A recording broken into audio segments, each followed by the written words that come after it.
अच्छा बेटे, हम चैप्टर 6 से स्टार्ट कर रहे हैं, ठीक है। और चैप्टर 6 में दो चैप्टर हैं, 6.1 एंड 6.2। और बेसिकली पूरा चैप्टर रट्टा रट्टा रट्टा है, बस कैलकुलेशन है वो दो फॉर्मूले की, v is equal to 2 pi r/t की, ये 6.1 में। और 6.2 में हबल्स लॉ की, हबल्स कांस्टेंट की कैलकुलेशन है, ठीक है। कैलकुलेशन सिर्फ दो चीज होगी। अब 6.1 में हम क्या चीज कवर करेंगे? हम अर्थ को कवर करेंगे, ठीक है, एंड सोलर सिस्टम को कवर करेंगे। Earth and the solar system जल्दी से कवर करते हैं, फिर इसके क्वेश्चन आंसर हम स्टार्ट करते हैं। अर्थ, हमें पता है बेटा अर्थ के बारे में कि अर्थ क्या है बेटा। अर्थ सन के अराउंड 365 डेज में एक कंप्लीट क्या करता है, ऑर्बिट कंप्लीट करता है। और अगर हम इसे देखें तो 365 डेज 9 आवर्स एंड 9 मिनट्स लेता है, ठीक है।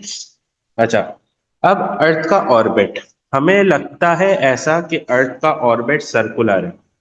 दोबारा बता रहा हूं, हमें लगता है ऐसा, और हम अप्रोक्स जो कैलकुलेशन करते हैं अर्थ को एज अ सर्कुलर ऑर्बिट में करते हैं। बट अर्थ का जो ऑर्बिट है वो इलिप्टिकल है, सर्कुलर नहीं है। अब इलिप्टिकल क्या होता है बेटा? इलिप्टिकल जो एग की शेप होती है,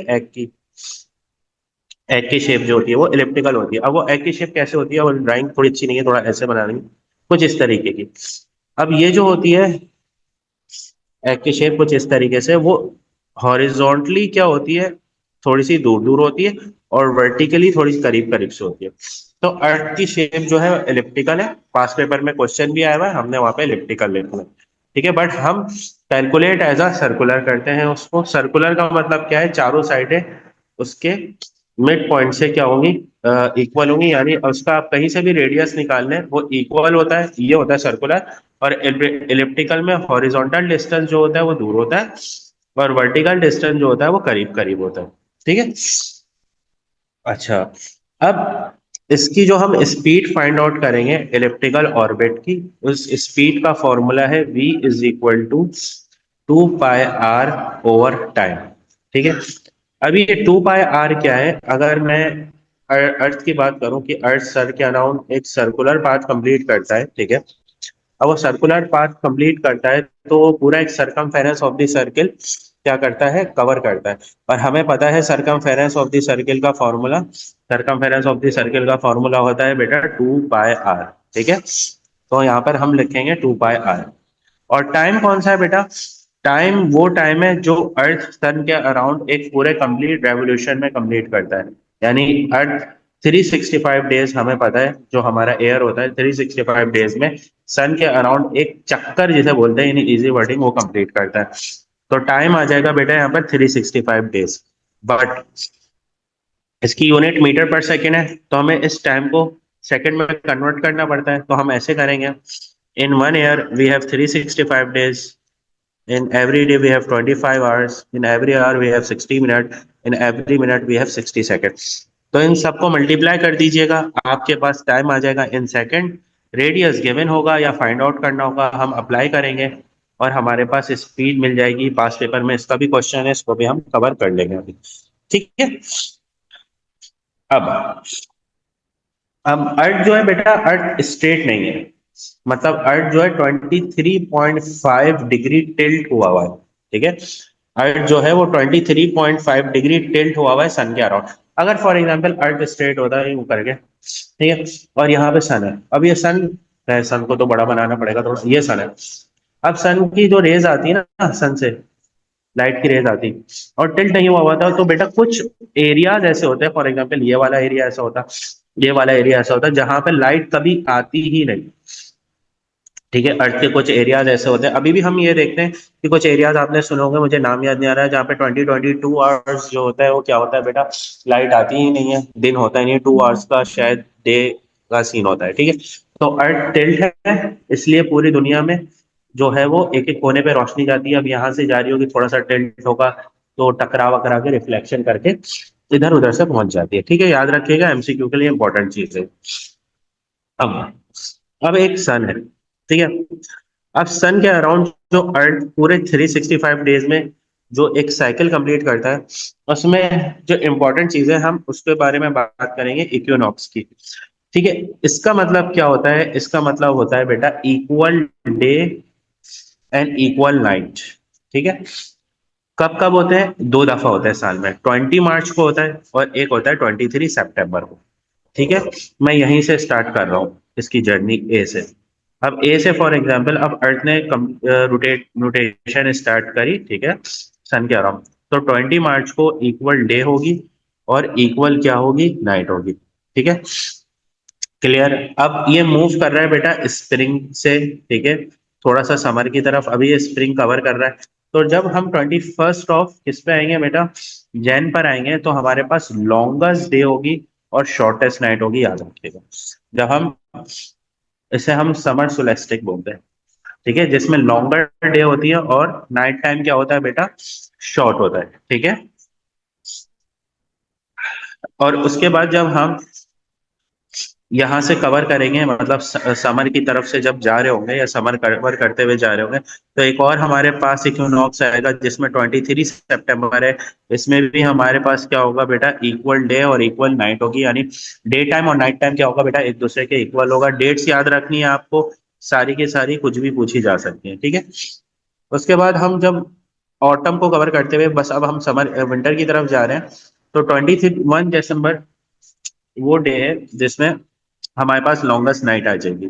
ठीक है, यानी डे लाइट टाइम सबसे शॉर्ट होगा, और जिसे हम कह सकते हैं कि मून लाइट टाइम या जो भी रात का टाइम है उसमें क्या होगा बेटा? ज्यादा होगा। तो ये पूरा एक अर्थ की एक कंप्लीट जर्नी है जो कि सन के अराउंड करता है। कब समर आता है, कब विंटर आता है, ये सारी चीजें यहाँ पे कवर है। ठीक है, नोट्स में ये लिखा हुआ है बेटा, इसको देख लीजिएगा, पढ़ लीजिएगा, कोई ऐसा रॉकेट साइंस नहीं है इसमें। ठीक है, अब मून पे आते हैं कि मून बेटा, अच्छा मून क्या है? मून, एक क्वेश्चन आया हुआ है कि what is moon, past paper में। तो मून के बारे में ये बताया है हमने कि मून जो है वो सन के अराउंड, वो अर्थ के अराउंड 1 मंथ में एक कंप्लीट क्या कवर करता है बेटा? एक कंप्लीट क्या कवर करता है? एक कंप्लीट ऑर्बिट, एक मून के ऑर्बिट के अराउंड एक कंप्लीट रेवोल्यूशन कवर करता है। ठीक है, और मून का अपना एक्सेस है, ये याद रखिएगा, ये भी पूछा गया है यहाँ पे, पता नहीं। मून क्या लिखते अर्थ के हैं? अराउंड 1 मंथ में एक कंप्लीट क्या करता है बेटा? एक कंप्लीट ऑर्बिट, एक ऑर्बिट कंप्लीट करता है। ठीक है, तो ये सिंपल 6.1 का एक पार्ट हमने, दी अर्थ, हमने कवर कर लिया। ठीक है, अर्थ में हमने बेसिक बेसिक सी चीजें देखी। अब 6.2 है, 6.1 का पार्ट 2 है, the solar system. Solar system के पहले हम नेम समझते हैं, और इस डायग्राम से ही हम बहुत सारी चीजें कवर कर लेंगे जो कि नीचे डिस्क्रिप्शन में आने वाली है। 1 मिनट दे, बस डाउन कर दूं।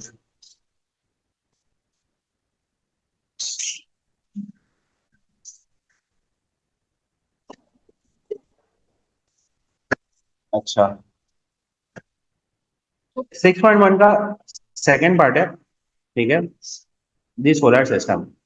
अब इस डायग्राम से पहले तो हम सोलर सिस्टम के नेम्स याद करते हैं। ठीक है, और इस डायग्राम से ही हम बहुत सारी चीजें कवर करने वाले हैं अभी। सही है, जैसे मरकरी, इसका शॉर्ट टर्म आई थिंक मैंने आपको पहले भी बताई थी, माई वेरी एजुकेटेड। इसको याद कर लीजिएगा ताकि आपको सारे सोलर सिस्टम याद है, इससे बहुत सारे क्वेश्चन आते हैं। My very educated mother just serve us noodles fed. ठीक है, अब नूडल्स की स्पेलिंग क्या होती है? ठीक है, अब यहां से हम याद रखेंगे mercury, Venus, earth, Mars, Jupiter, Saturn, Uranus, Neptune and Pluto. अब सन से सबसे करीब जो हमें नजर आ रहा है वो मरकरी है। अब देखिए मरकरी सबसे करीब है, तो मरकरी से सन का डायामीटर सबसे करीब है। अब जिस प्लेनेट का डायमीटर सन से करीब होता है, वो सबसे कम जल्दी अपनी क्या करेगा बेटा? ऑर्बिट सन के अराउंड जो होता है वो सबसे जल्दी कंप्लीट करेगा। ठीक है, मरकरी का आई थिंक 88 डेज है, 88 डेज में वो सन के अराउंड एक कंप्लीट चक्कर घुमा लेता है। ठीक है, जैसे जैसे डायमीटर इंक्रीज होगा, ठीक है, डेज इंक्रीज होते जाते हैं अर्थ के अराउंड क्या करने में बेटा?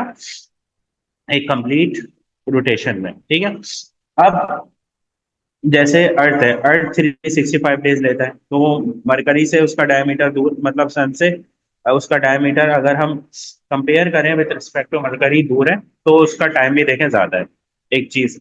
दूसरा, सन से जो जो प्लेनेट करीब हैं वो ज्यादा हॉटर प्लेनेट होते हैं, ठीक है, एक चीज। दूसरा, ये इन चार प्लेनेट के बाद यानी मरकरी, वेनस, अर्थ और मार्स के बाद हमारे पास ये आती है एस्ट्रॉयड बेल्ट्स। ये याद रखिएगा। अब ये एस्ट्रॉयड बेल्ट्स क्या होती है, नीचे वैसे डिस्क्रिप्शन में लिखा हुआ है। ये हमारे पास रॉक्स होते हैं, ठीक है, ये रॉक्स होते हैं और इनकी एक बेल्ट समझ जाए ये घूम रही है पूरी। अब जो प्लेनेट इस एस्ट्रॉयड बेल्ट के दूर है, आगे हैं, इस एस्ट्रॉयड बेल्ट के बाद है, वो लेस हॉटर होंगे। याद रखिएगा, वो लेस हॉटर होंगे। क्यों? एक तो डिस्टेंस इंक्रीज हो गया, एक रीजन ये है, अक्सर पूछा हुआ है, डिस्क्रिप्शन में भी मिलेगा आपको। एक तो डिस्टेंस इंक्रीज हो गया। दूसरा, जो सन से रेज आ रही होती हैं, वो रेज इन रॉकी एलिमेंट्स पर यानी इन एस्टेरॉयड बेल्ट्स के जो एलिमेंट्स है, इन पर क्या हो रही होती है, हिट करती है, इन पर हिट करती है, तो जाहिर सी बात है कि इन पे भी क्या करते हैं, ये भी कुछ ना कुछ लाइट की रे एब्जॉर्ब करते होंगे, तो कुछ लाइट की रेज यहाँ रुक जाती हैं, रिमेनिंग जाती हैं, तो इसलिए ये लेस वाटर है और ये वाले ज्यादा वाटर है, ठीक है। अब बेसिक बेसिक से चीजें देख ली हैं, बहुत सारी, अभी सारी चीजें आएंगी। प्लेनेट क्या चीज होती है, एक तो कुछ कंडीशन है प्लेनेट की, स्फेरिकल शेप में होगा, ठीक है, अर्थ के अराउंड ऑर्बिट कंप्लीट करेगा, याद रखिएगा। ऐसा नहीं, अच्छा प्लूटो, प्लूटो को अब हम प्लेनेट कंसीडर नहीं करते क्योंकि प्लूटो मून से भी साइज में क्या है बेटा, स्मॉलर है, मून से भी साइज में स्मॉलर है, ठीक है, इसलिए हम उसको क्या कंसीडर नहीं करते, प्लेनेट अब कंसीडर नहीं करते, ठीक है। अच्छा, अर्थ के अराउंड ऑर्बिट कंप्लीट करेगा, कोई भी चीज उसकी वेस्ट नहीं हुई भी होगी, यानी ऐसा नहीं है कि कल हम ये कहें कि अर्थ का एक पार्ट निकल गया, यानी ऑस्ट्रेलिया एक पार्ट निकल गया और वो जो है सन के अराउंड अपना एक ऑर्बिट कंप्लीट कर रहा है, ऐसा नहीं होगा। कोई भी चीज इससे निकलेगी नहीं, ठीक है, कोई भी वेस्ट चीज नहीं होगी जो एटमॉस्फेयर में या ऑर्बिट में घूम रही हो, ठीक है। जो प्लैनेट्स मून से स्मॉलर होते हैं उसे हम ड्वार्फ प्लैनेट बोलते हैं, याद रखिएगा, जिसमें प्लूटो है, सेरेस है, एरेस है, ठीक है, प्लूटो को इसलिए अब कंसीडर नहीं करते। अभी एस्ट्रॉयड है, जो एस्ट्रॉयड बेल्ट घूम रही थी, ठीक है, एक मिनट।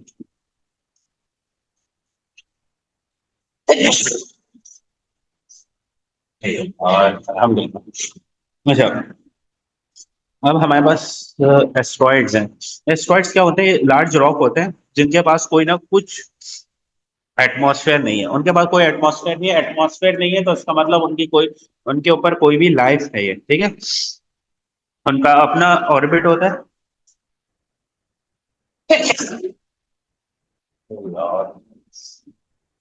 उनका अपना एक ऑर्बिट होता है, ठीक है, सन के अराउंड। अब इसमें एक और चीज है, मेट्रॉइड्स हैं। अब ये वो पार्ट है जो कि एस्ट्रॉयड में से क्या हुए में बेटा, निकले में। अब एस्ट्रॉयड्स में जो रॉकी एलिमेंट्स हैं, ठीक है, ये रॉक्स जो हैं, उस रॉक्स के भी कुछ पार्ट्स जो है वो निकले हुए हैं, तो उन पार्ट्स को हम बोलते हैं मेट्रॉइड्स, ठीक है, स्मॉलर होते हैं साइज में, ठीक है, और उनमें भी कोई एटमॉस्फेयर नहीं होता, ठीक है, और वो बर्न हो जाते हैं हाई स्पीड से, ठीक है। अब हाई स्पीड से बर्न होने का मतलब क्या है भाई, देखें, वो सन के अराउंड जब ऑर्बिट कंप्लीट कर रहे होते हैं तो उनकी स्पीड इतनी हाई होती है, तो ड्यू टू एयर रेजिस्टेंस वो क्या होते हैं, बर्न आउट हो जाते हैं, ठीक है, याद रखिएगा। अब स्टार के बारे में आ जाए, ठीक है, स्टार 6.2 में हम पढ़ेंगे। सन को हमारा एज अ येलो स्टार, ठीक है, हमारा येलो स्टार है, बट यहाँ पर एक ओवरव्यू है बेसिक सा स्टार।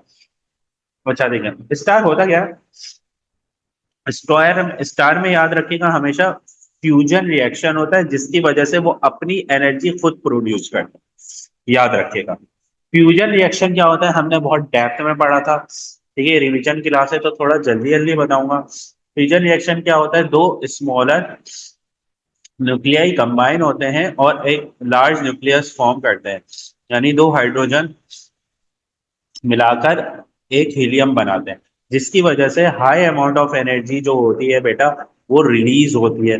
और वो हाई अमाउंट ऑफ एनर्जी जो रिलीज हो रही होती है, अच्छा ये रिएक्शन होता है सन के कोर पर, ये भी आपने याद रखना है। और हाई अमाउंट ऑफ एनर्जी क्या होती है बेटा, इससे रिलीज होती है, ठीक है। अच्छा अब ये कुछ चार्ट है, ये बुक का चार्ट है और इसमें से कुछ चीजें इंपॉर्टेंट है वो देखनी है। और इसी के बाद इसी चार्ट से रिलेटेड कुछ हमारे पास डिस्क्रिप्शन है, 6.1 एंड हो जाएगी, फिर हम एक आधी क्वेश्चन देख लेंगे इसके। अच्छा प्लेनेट है बेटा, डेटा है प्लैनेट्स के, ठीक है। बस देखें सन का मैस देखें सबसे ज्यादा है 2 एक्सपोनेंट 30। सन का मैस कितना है 2 एक्सपोनेंट 30। ओ 2 एक्सपोनेंट 30, ठीक है। अर्थ का मैच देखें 6 एक्सपोनेंट 24। एक चीज दिखा रहा हूँ सिर्फ आपको। और उसके बाद मून का मैच है 7 एक्सपोनेंट 22, ठीक है। अब देखिए इसका मैच ज्यादा है, मेरे अप्रोक्स मिलियन टाइम ग्रेटर है अर्थ के मैच से। एक्सपोनेंट 6 ज्यादा है ना, एक्सपोनेंट से मिलियन होता है, तो मिलियन टाइम ग्रेटर है मून का मैच, तो सन का मैच अर्थ से। अब इसका मैच इतना है ना, तो इसकी ग्रेविटेशनल फील्ड स्ट्रेंथ देखें ज्यादा है। तो इसका मतलब एक तरीके से ये हुआ कि जिस प्लेनेट का मैस ज्यादा होता है उसकी ग्रेविटेशनल फील्ड स्ट्रेंथ इतनी ही क्या होती है, ज्यादा होगी, ठीक है। अच्छा अब देखें अर्थ सन से कम मैस अर्थ का है तो उसकी ग्रेविटेशनल फील्ड स्ट्रेंथ हमें पता है 9.8 होती है। और मून का उससे भी कम है तो उसकी ग्रेविटेशनल फील्ड स्ट्रेंथ देखें 1.7 होती है, ठीक है। अच्छा अब ये देखें इस डेटा से हमने ये देखा मरकरी है सबसे करीब है, तो 88 डेज में एक ऑर्बिट कंप्लीट करता है।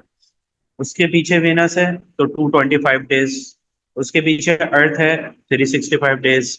और लास्ट में अगर हम बात करें यूरेनियस वगैरह की या सैटर्न की, देखें 84 ईयर्स, मेरे ख्याल से ये तो नॉर्मल लाइफ होती है हमारे पास, मतलब एवरेज लाइफ से भी ज्यादा है। मेल्स की तो एवरेज लाइफ भी 60 ईयर्स होती है, तो मतलब एक बंदा मर जिंदा हो गया मर भी जाएगा, उसके बाद भी ये भाई साहब अब सन के अराउंड जो है एक कंप्लीट ऑर्बिट भी नहीं कर पाएंगे, ठीक है। तो जैसे जैसे आपका डाया बढ़ता जाएगा आपका टाइम ऑर्बिट का क्या होता जाएगा, इंक्रीज होता जाएगा। ये पढ़ा हमने। मैस ज्यादा है तो ग्रेविटेशनल फील्ड स्ट्रेंथ क्या है बेटा, ज्यादा है। जितना दूर होंगे इतने लेस हॉटर होंगे, जितना करीब होंगे इतने ज्यादा मोर हॉटर होंगे, क्लियर। अच्छा मून भी देख लें, अर्थ के पास यानी हमारे पास एक ही मून है, ठीक है। और बाकी मार्स के पास 2 मून्स हैं, 79 मून्स है जुपिटर के पास, और सबसे ज्यादा मून्स है बेटा सैटर्न के पास 82। ये भी पूछा जा सकता है सबसे ज्यादा मून किसके पास है। तो कुछ इंपॉर्टेंट डेटाज हैं इनको पढ़ लीजिएगा, सबका रट्टा मारने की नीड नहीं, ठीक है। अच्छा हाँ लिखा हुआ भी है बेटा, according to data moon is million times heavier than earth, ठीक है। सॉरी सन सन क्या बोल रहा हूँ, सन रोजा लग रहा है। अच्छा अच्छा gravity is directly proportional to the mass of planet, आ गया। Gravity is directly proportional to the mass of planet, पता है हमें। अर्थ की ग्रेविटी जर्नल में 5.98 होती है, तो अर्थ का मास 5.9 होता है, ठीक है। जिसे हम राउंड ऑफ करके 6 एक्सपोनेंट 24 करते हैं, ठीक है। अच्छा gravity is inversely proportional to the radius of the planet, बस यही बात आ गई। अब देखें जैसे रेडियस ऑफ प्लेनेट का मतलब क्या है, अब ये देखें इनवर्सली प्रोपोर्शनल है। जो प्लेनेट जितना जिसका रेडियस या डाया जिसका रेडियस जितना दूर होगा बेटा सन से, अब इसका रेडियस इसके रेडियस के बारे में अगर मैं बात करूं तो इतना दूर है, और इसके रेडियस के बारे में बात करूं तो दूसरे कलर से रिप्रेजेंट करते हैं, इतना दूर है वेनस का। जिसका रेडियस जितना दूर होगा उसकी ग्रेविटी क्या होगी, इनवर्सली प्रोपोर्शनल है, यानी रेडियस ज्यादा तो ग्रेविटी लेस होगी, याद रखिएगा। क्योंकि वो सन से जितना दूर जाता जा रहा है ना, ठीक है, उसका मतलब मरकरी की ग्रेविटी सबसे ज्यादा होगी, ठीक है। अच्छा सरफेस टेम्परेचर किस चीज पर डिपेंड करता है, डिस्टेंस फ्रॉम द सन। ये चीज हमने डायग्राम से ही समझ ली है, ठीक है। कि जितना ज्यादा डिस्टेंस होगा सन का अर्थ से, इतनी कम उसमें लाइट की इंटेंसिटी आएगी, और इतना ज्यादा इतना ही लेस टेम्परेचर होगा। जितना जितना आप दूर डिस्टेंस कवर करते जाएंगे, अगर 2 और 3 मार्क क्वेश्चन आ गया तो आप बोलेंगे ग्रेटर डिस्टेंस, ठीक है, less intensity of sun radiation, less surface temperature, ये 3 मार्क क्वेश्चन के लिए आंसर इनफ है। ठीक है। अब एटमॉस्फेयर ऑफ प्लेनेट, प्लेनेट का एटमॉस्फेयर, ठीक है। प्लेनेट का एटमॉस्फेयर जो होता है उसके इनर कोर पर डिपेंड करता है। अब ये इनर कोर है क्या, देखिए लेयर्स होती है ना हर प्लेनेट के अराउंड, जैसे हमारे अर्थ की लेयर है। अब फॉर एग्जांपल एक चीज है लेयर, अब उसमें अगर सन से लाइट की रे आ रही है तो वो रे किस तरीके से ट्रैप हो रही है इस चीज पर भी डिपेंड करता है बेटा एटमॉस्फेरिक, ठीक है, एटमॉस्फेयर प्लेनेट का। Surface area of planet, surface area, अगर प्लेनेट का सरफेस एरिया क्या हो बेटा, ज्यादा हो, अगर प्लेनेट का सरफेस एरिया ज्यादा होगा तो क्या होगा बेटा, सरफेस एरिया ज्यादा होगा तो क्या होगा, कोई आंसर दे सकता है इसका? सारे सो रहे हैं। देखिए सरफेस एरिया ज्यादा होगा तो ज्यादा इंफ्रारेड रेडिएशन आएंगे। अब ज्यादा इंफ्रारेड रेडिएशन आएंगे तो उसके कूल होने के चांसेस क्या होंगे, इतने ही ज्यादा होंगे, याद रखिएगा। ठीक है। और एक चीज और, वही प्लेनेट जो एस्ट्रॉइड बेल्ट के दूर हैं वो थोड़े से कूल होते हैं विद रिस्पेक्ट टू जो एस्ट्रॉइड बेल्ट के करीब है।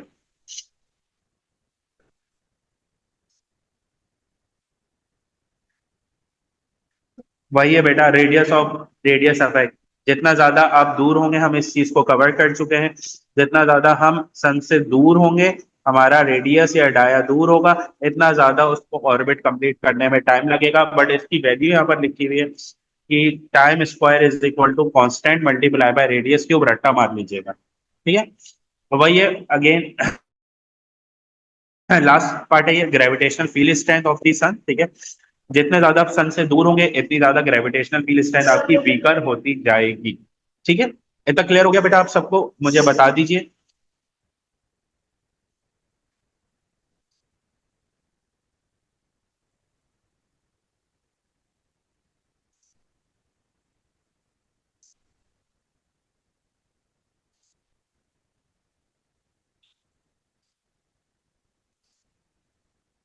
इसके एक आधी क्वेश्चन दे दूँ।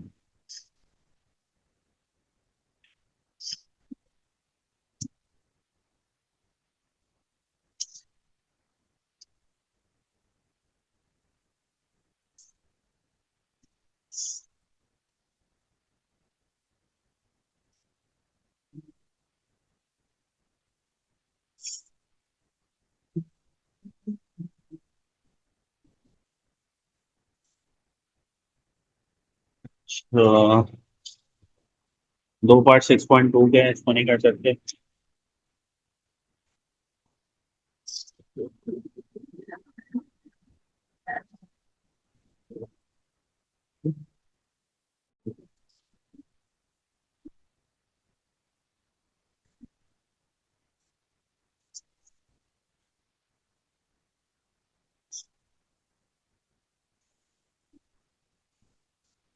अब इस क्वेश्चन को देखते हैं। क्वेश्चन देख लीजिएगा, एयर देख लें। 2024 का एयर है, वेरिएंट 42 है। ठीक है।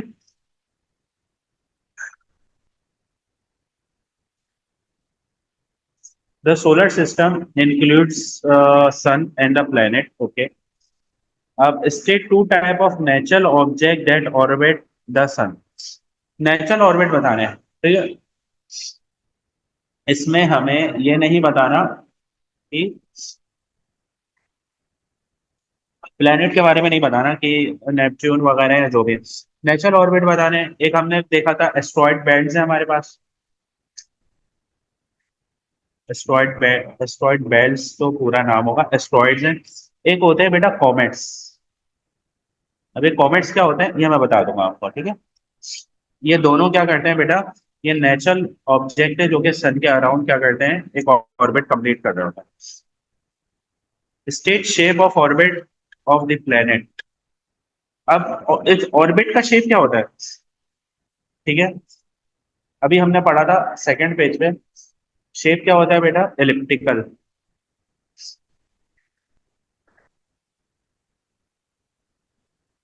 सही है।